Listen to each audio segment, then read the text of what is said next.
Comme ils n'avaient pas de quoi payer, il leur remit à tous les deux leurs dettes. Lesquels l'aimera le plus?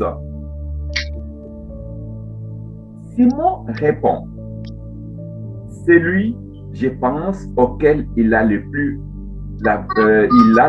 remis.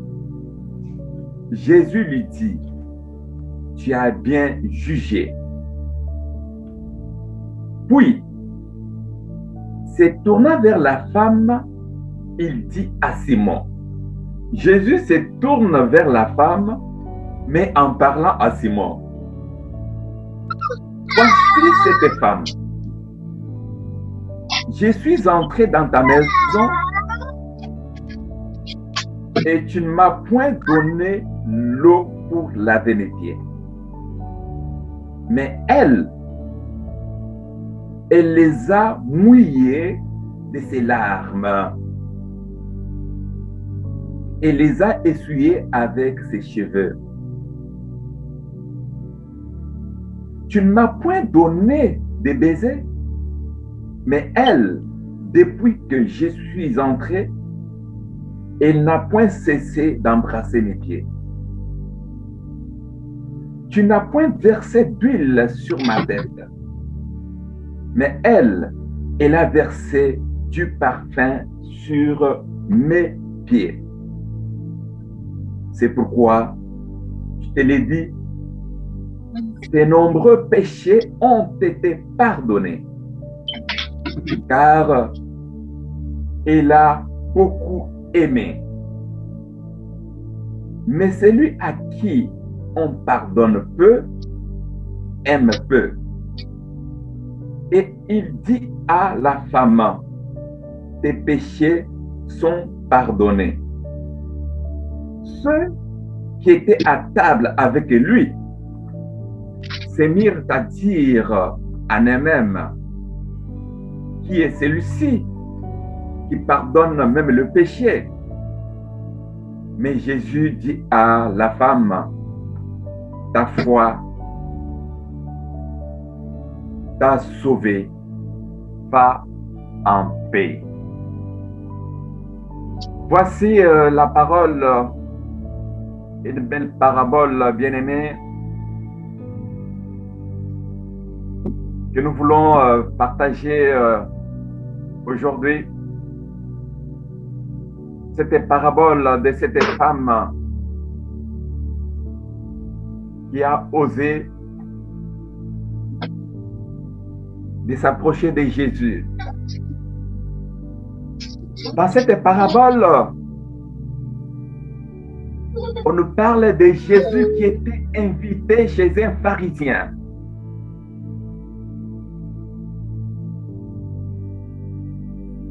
Lorsque Jésus vivait à Jérusalem,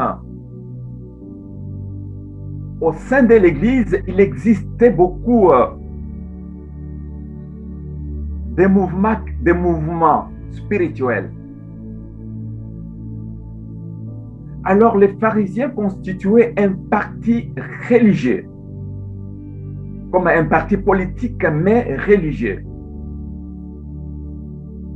Ils avaient une façon de croire. Les pharisiens étaient trop attachés à la tradition. À l'Ancien Testament, à la loi de Moïse.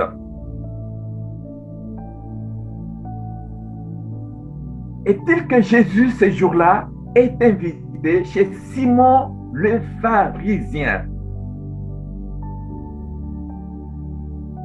Mais à table, il va se produire quelque chose.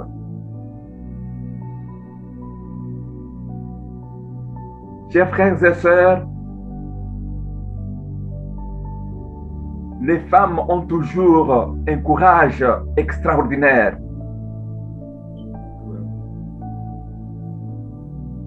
De la même façon que la femme qui perdait du sang pendant 12 ans avait agi, c'est de la même façon que cette femme va agir. Elle n'était pas invitée chez Simon, mais elle a entendu, elle entendait parler de Jésus. Elle avait tout simplement la petite connaissance de l'homme de Nazareth, de ce que l'homme de Nazareth faisait, de ce que l'homme de Nazareth produisait. Alors c'est comme si cette femme cherchait une occasion de pouvoir rencontrer Jésus. Alors ce jour-là, Jésus était de passage dans son village, mais invité chez un pharisien. Alors cette femme s'est dit en elle-même que l'occasion est arrivée pour moi de m'approcher de cet homme. Et cette femme s'est présentée dans la maison de Simon sans être invitée. Et selon la tradition juive, cette femme n'avait aucun droit de faire ce qu'elle avait fait ces jours-là. Mais elle a risqué sa vie pourvu obtenir ce qu'elle avait besoin. Et elle va l'obtenir.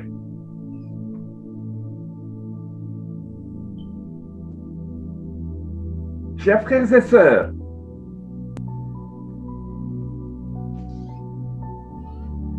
on nous parle dans cette parabole.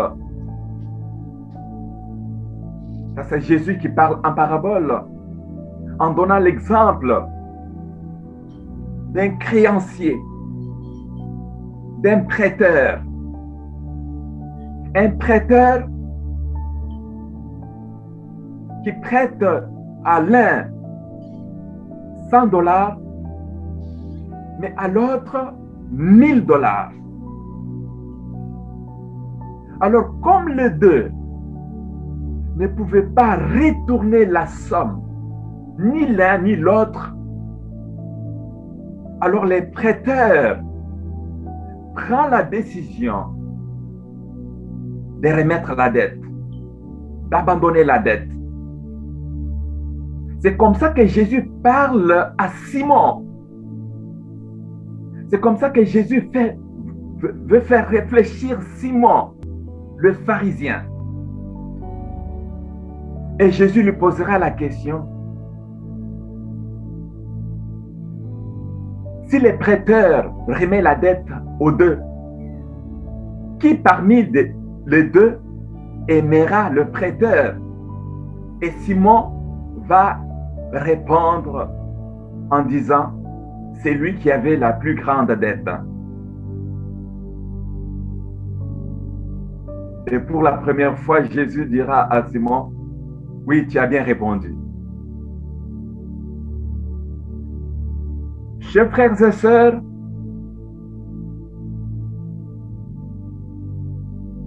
la femme pécheresse était consciente de sa grande dette, c'est-à-dire de ses péchés. De ses péchés envers Dieu. C'est ainsi qu'il est venu vers Jésus.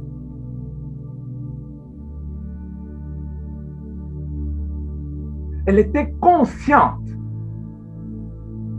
que ses péchés pesaient tellement qu'il fallait un jour rencontrer Jésus. Je suis en train de dire ceci: lorsqu'on n'est pas conscient ou consciente de ces mal, comment voulez-vous que ces mal soient pardonnés?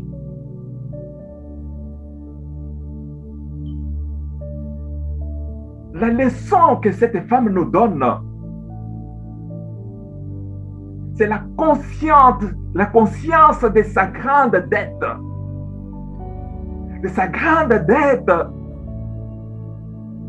envers Dieu. Oui, cette femme avait une dette envers Dieu parce qu'elle passait tout son temps, toute sa vie dans la débauche, dans les choses de ce monde. Elle avait une dette envers les rois des rois, les seigneurs des seigneurs. Pour toutes les fois que nous n'accomplissons pas ce que Dieu attend de nous, j'ai une dette envers Dieu. Pour toutes les fois que tu perds ton temps dans les choses de ce monde sans te tourner vers Dieu, tu as une dette. Les dettes s'ajoutent de plus en plus. Comme pasteur, pour toutes les fois que je n'accomplis pas ce que Dieu attend de moi en tant que pasteur, c'est des dettes envers Dieu. Pour toutes les fois que toi, en tant que mère, toi, en tant que enfant, fils et fille, tu n'accomplis pas ce que Dieu attend de toi en tant que mère, en tant que fils. C'est une dette. Alors, cette femme, elle avait la conscience de sa grande dette. Parce qu'elle savait ce qu'elle faisait. Elle connaissait sa vie. Elle connaissait la distance qui la séparait entre elle et son Créateur. Mais les soi-disant connaisseurs de la parole, les pharisiens se prenaient des grands connaisseurs de la parole. Mais Simon n'avait pas la conscience de sa dette envers Dieu. C'est ainsi, consciente qu'elle était, et avec un cœur brisé et humilié, elle vient vers le Seigneur. Bien-aimés, c'est comme ça que nous devons aller vers le Seigneur, avec un cœur brisé et un cœur humilié. Lorsqu'on dit un cœur brisé et un cœur humilié, c'est comment?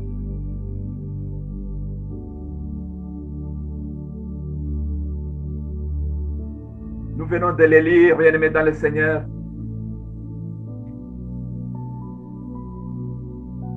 Jésus prit la parole et dit à Simon, « J'ai quelque chose à te dire. Maître, parle, répondit-il. » Un créancier avait 2 débiteurs. L'un devait 500 deniers et l'autre 50. Comme il n'avait pas de quoi payer, il leur remit à tous les 2 leurs dettes. Lequel l'aimera le plus? Simon répondit, c'est lui. Je pense auquel il a le plus grand remis. Jésus lui dit, tu as bien répondu. Puis, se tourna vers la femme et dit, Jésus se tourne vers la femme pour attirer l'attention de tout le monde vers la femme. Mais Jésus ne veut pas parler à la femme d'abord, mais il va parler à Simon. Et il se tourne vers la femme. Grâce à son geste, grâce au geste qu'elle venait d'accomplir, Jésus se tourne vers la femme pour attirer l'attention de tout le monde qui était à table vers la femme. Mais Jésus ne va pas parler à la femme. D'abord, Jésus va parler à Simon. Écoutez. Puis, il se tourna vers la femme et dit à Simon, en parlant à Simon, voici cette femme. Oh, bien-aimé dans le Seigneur, les pharisiens, Simon et les pharisiens en général, ils avaient une attitude négative envers cette femme.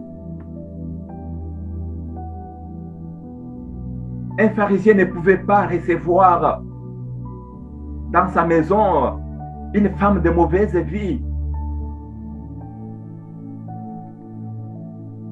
Mais Jésus est venu pour recevoir tout le monde.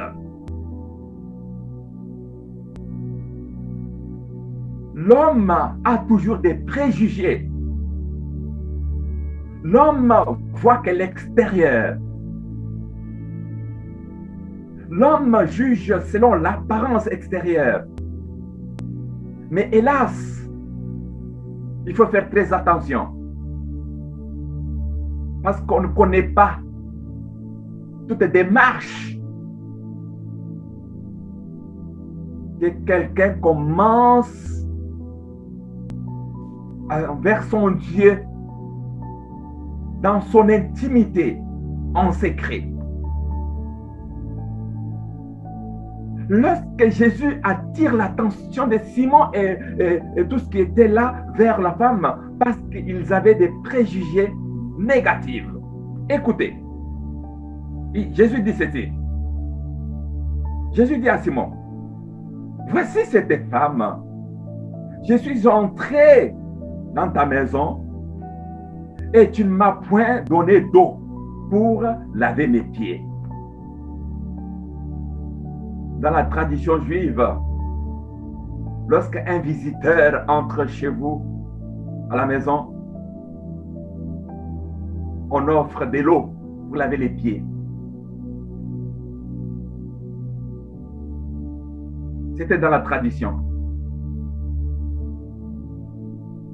Jésus dit, mais elle les a mouillés de ses larmes et elle les a essuyés avec ses cheveux.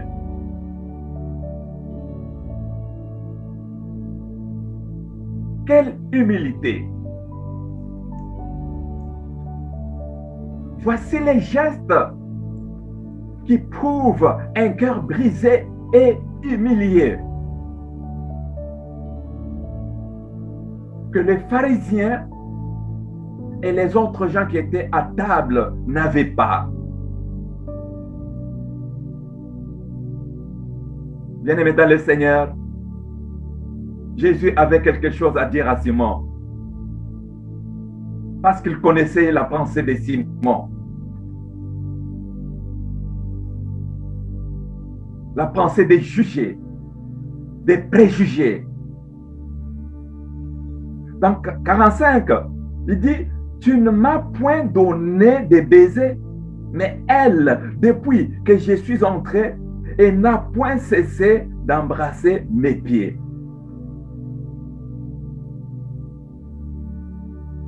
Tu n'as point versé d'huile sur ma tête, mais elle a versé du parfum sur mes pieds.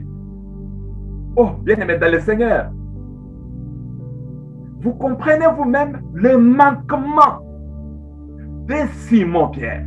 Et pourtant, c'est Simon qui a bien invité Jésus. Vous comprenez le manquement.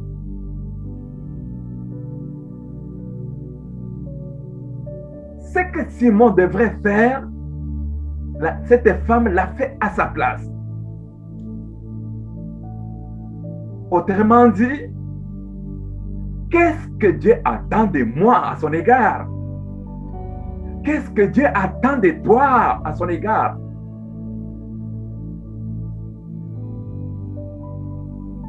Voilà ce que le Seigneur attendait de Simon lors de son invitation. Lorsque Jésus est entré dans sa maison. Le Seigneur veut bien accepter ton invitation pour entrer dans ta maison. Le Seigneur frappe à ta porte jour et nuit. Mais Simon-Pierre, à cause de l'orgueil des pharisiens, était resté dans sa tradition. ne s'est pas rendu compte de la grandeur, de l'amour de Dieu qui est entré dans sa maison. Chers frères et sœurs, Dieu ou le Seigneur attend de chacun de nous quelque chose. Sois conscient de tout ce que tu n'as pas fait jusqu'à aujourd'hui. Réfléchis. Cette femme avait réfléchi. Elle est rentrée en elle-même et elle s'est rendue compte que sa dette est grande. Si tu considères que ta dette est petite, moi je pense que tu attendras longtemps. Elle s'est rendue compte que ma dette est grande. C'est ainsi qu'elle est allée vers pour prouver beaucoup d'amour. Elle a prouvé beaucoup d'amour. Et le beaucoup d'amour qu'elle a prouvé envers Jésus a égalisé sa grande dette. Et ses péchés étaient pardonnés ces jours-là. Dans 47, le Seigneur dit, c'est pourquoi il dit il parle toujours à l'homme. Il parle à l'homme. Il parlera à la femme à la fin. Il dit, c'est pourquoi je te l'ai dit, ses nombreux péchés ont été pardonnés, car il a beaucoup aimé, il a prouvé beaucoup d'amour. Mais celui à qui on pardonne peu, aime peu. Et il dit à la femme, tes péchés sont pardonnés. La phrase magique, la phrase que cette femme était venue chercher auprès de Jésus. Tes péchés sont pardonnés parce que tu as montré beaucoup d'amour.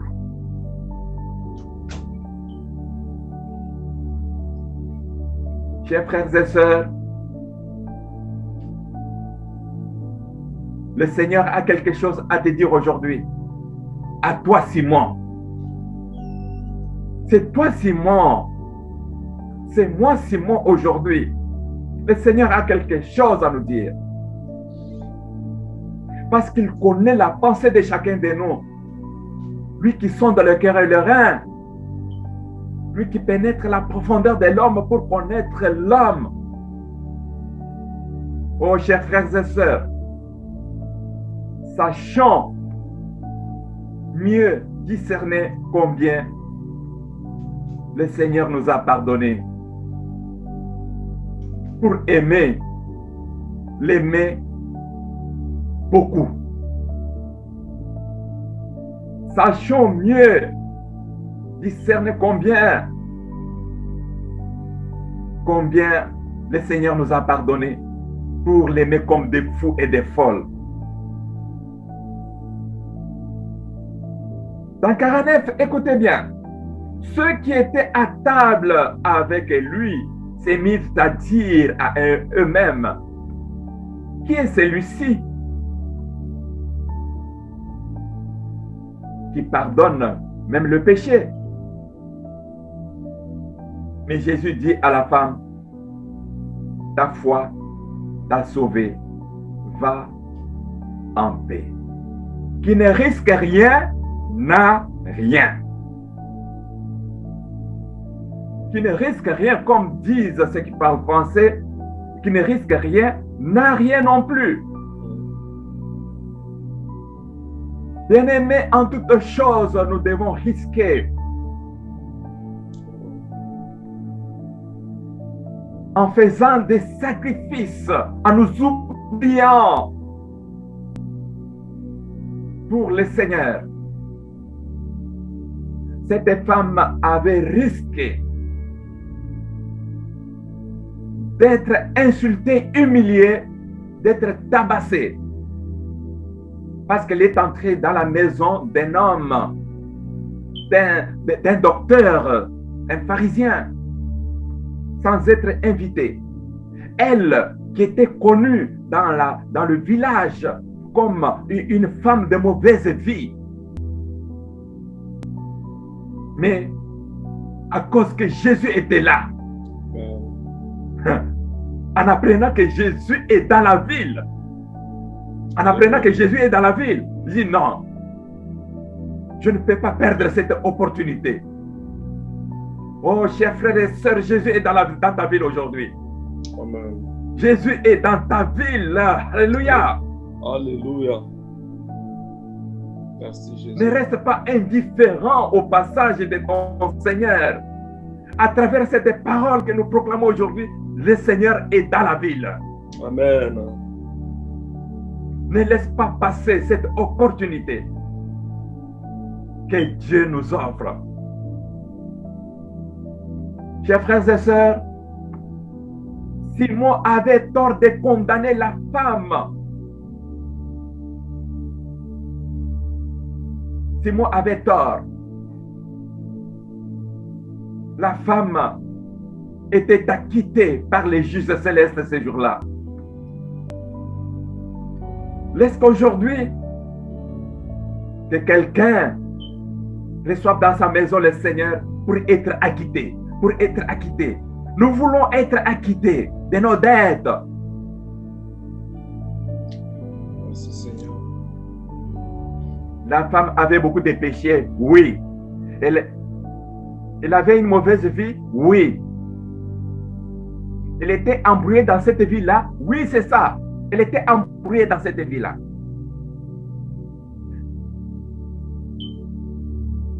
Mais Simon, qui allait à l'église, qui avait l'Ancien Testament, comparativement à cette femme, elle ne croyait pas avoir une grande dette envers le Seigneur. Mais aujourd'hui, je vous invite à voir l'attitude de cette femme.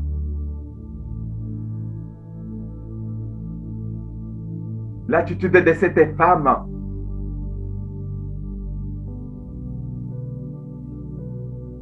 qui s'est humiliée, qui s'est rabaissée, qui s'est d'abord rendu compte de sa grande dette.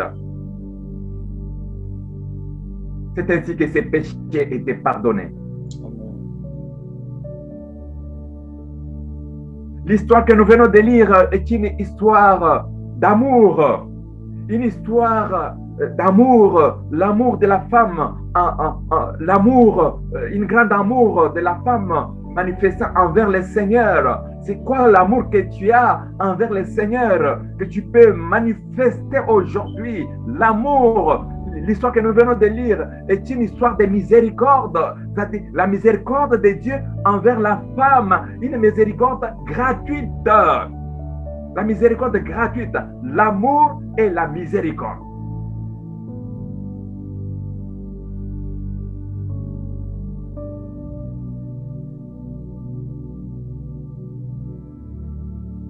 Chers frères et sœurs, dans cette parabole,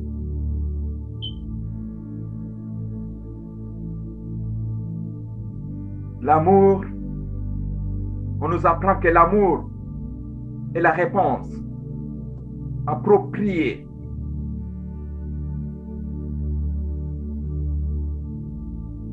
L'amour est la réponse appropriée pour que la grâce abonde.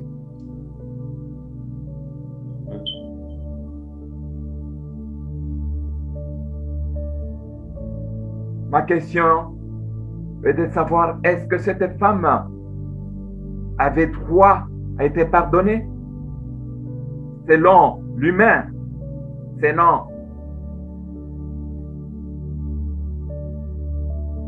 C'est pourquoi Simon a même réagi en disant, mais si cet homme connaissait que cette femme était une pécheresse, il n'allait pas accepter qu'il les touche. Il n'allait pas accepter. Voilà les préjugés qui étaient dans le cœur de Simon.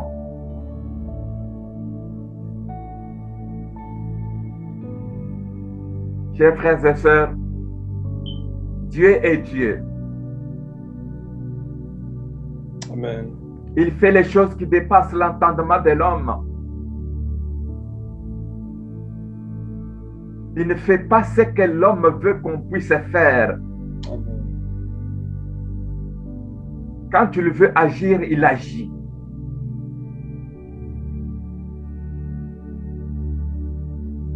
Ici, il y a eu une grande surprise de la part de ceux qui avaient des préjugés, de ceux qui doutaient même de Jésus comme le grand prophète. Parce que si Simon avait une grande considération envers le grand prophète Jésus qui était là, il pouvait accomplir tous les gestes que la femme pécheresse a accomplis à sa place. Nous avons des manquements. Que chacun de nous s'examine pour savoir à quel niveau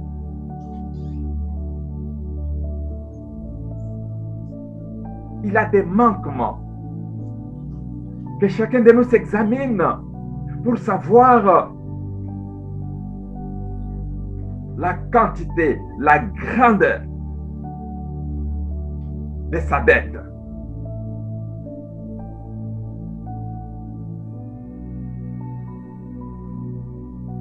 Chers amis, Jésus est venu pour payer nos dettes. Il est venu pour payer nos dettes. Amen. Merci Jésus. Ne sois pas jaloux ces jours-là. Si tu te retrouves au ciel avec la personne que tu considérais la plus mauvaise, dont tu disais, cet homme ne peut pas entrer au ciel. Ne sois pas surpris. Amen. Parce que la miséricorde de Dieu est grande. Amen. Jésus est venu payer nos dettes. Et nos dettes ont été payées par le sacrifice de la croix. Alléluia.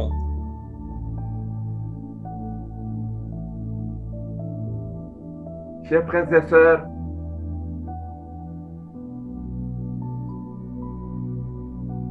vous et moi, nous étions comme vendus au péché autrefois. Lorsque Jésus paie la dette,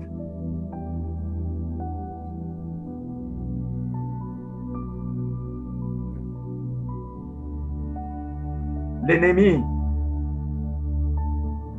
n'a plus de pouvoir sur nous.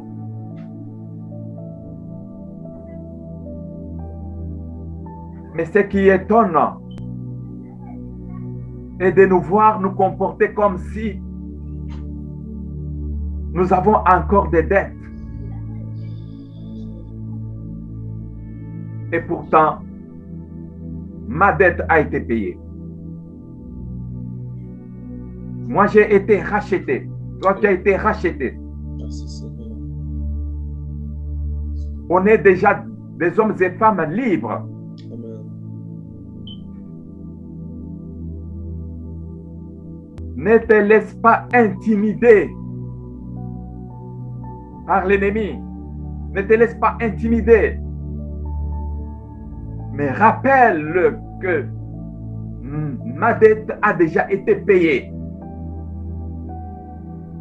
Il n'a plus de droits sur ta vie. Il n'a plus de droits sur ta santé. Parce que la dette a été payée. Amen.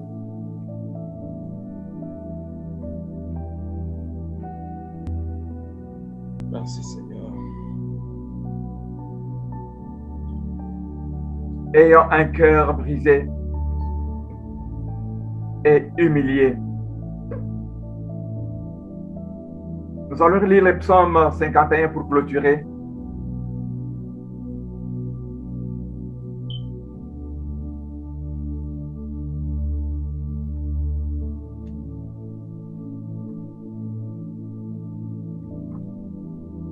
Je vais lire le psaume 51.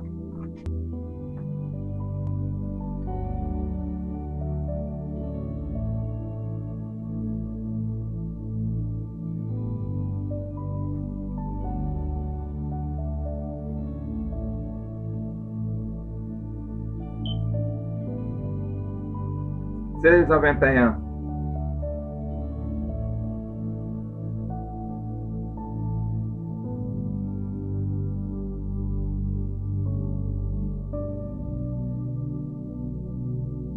Pour que je puisse commencer au début jusqu'à la fin. Très important, je vais lire Psaume 51.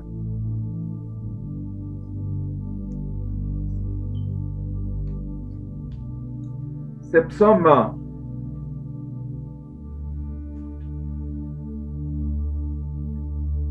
le psaume de David, l'histoire nous dit que lorsque David est allé avec Bathsheba, lorsque David a tué le mari de Bathsheba, il a pris Bathsheba comme femme. Dieu n'était pas content de voir cet homme agir de la sorte. Alors Dieu enverra les prophètes de ces temps-là, qui étaient Nathan, vers David pour lui faire voir son mal, lui rendre conscience de sa grande dette envers Dieu. Parce que David, ce qu'il venait de faire, ce n'est pas ce que Dieu attendait de David. David s'était éloigné de la voie de Dieu. David, à cause de l'excès de plaisir charnel, il va prendre Bathsheba en tuant son mari. Comme Dieu est amour, comme Dieu avait beaucoup d'amour envers David, il a envoyé Nathan d'aller rencontrer David pour lui faire voir son mal, pour lui faire voir sa dette.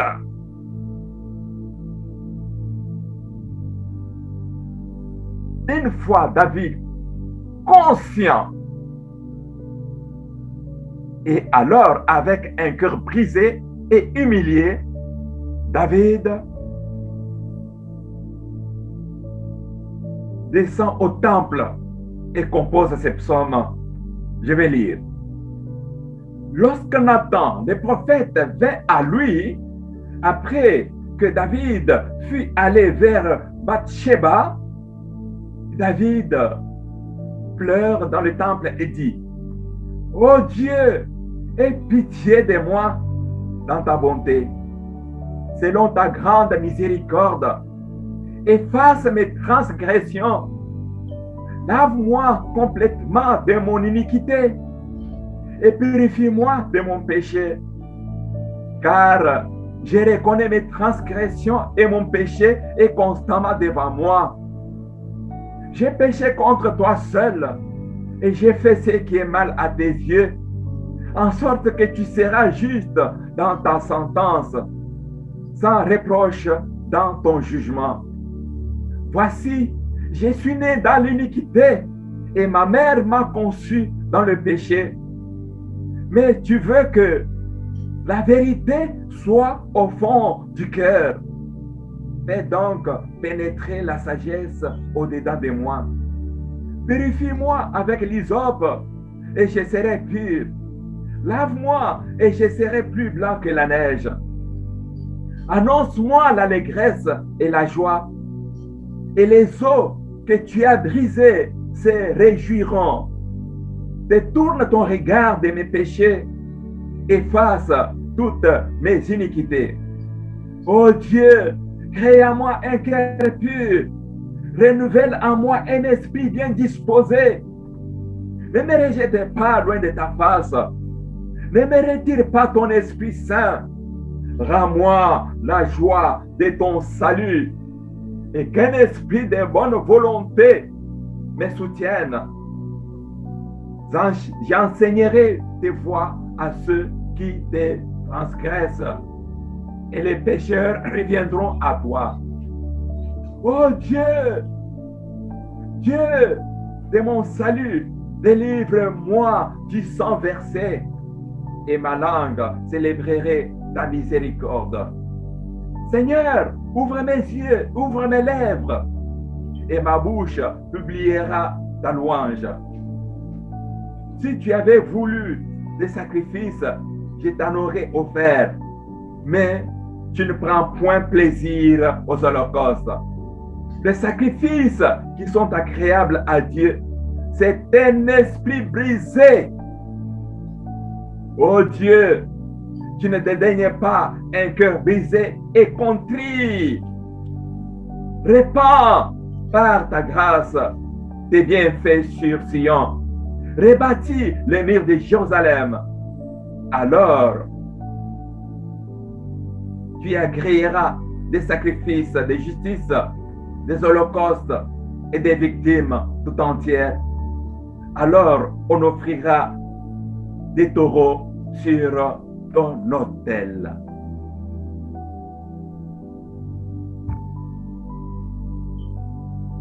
Lorsque David compose ces psaumes, il s'est d'abord rendu conscient de sa grande dette envers Dieu, de sa grande dette. Parce que ce qu'il venait de faire, ce n'est pas ce que Dieu attendait de lui. Alléluia. La dette. Et elle est venue. Il est allé au temple, c'est-à-dire il est allé vers son Seigneur.